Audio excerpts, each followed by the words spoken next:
Hello everyone, welcome back to my mini vlog.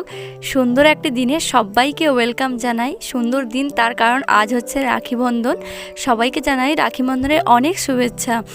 সকাল সকাল উঠে হচ্ছে ফ্রেশ হয়ে নিয়েছিলাম, আর মামনি তাড়াতাড়ি করে পুজোটা দিয়ে দিয়েছিল। তারপর আমার টিউশনের সমস্ত ছাত্ররা চলে এসেছিলো, এসেই আমার কার্তিক ঠাকুরকে সবাই রাখি পরিয়ে দিচ্ছিল।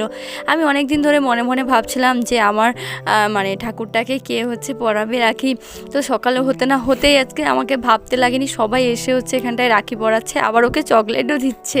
সেটা দেখে তো আমি ভীষণ খুশি হয়েছিলাম। সকাল সকাল মনটাও ভীষণ খুশি হয়ে গিয়েছিল।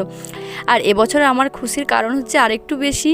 তার কারণটা হচ্ছে এবছর প্রথম আমি হচ্ছে দাদাকে রাখি পরাবো, কারণ এতদিন তো আমার কোনো দাদা বা ভাই ছিল না।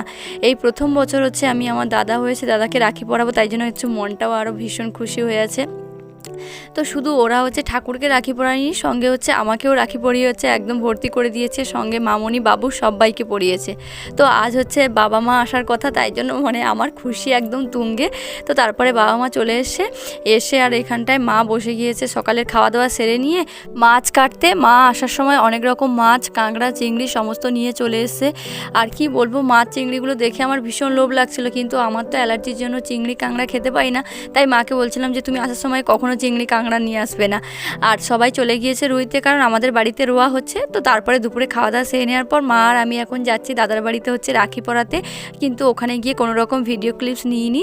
তারপর বাড়ি ফিরে চলে এসেছিলাম। সন্ধ্যেবেলা এখানে দুই বেন হচ্ছে দুই বেইকে রাখি পরাচ্ছে। তো এইভাবে আজকে দিনটা কেটে গেল। দেখা হচ্ছে নেক্সট ভিডিওতে।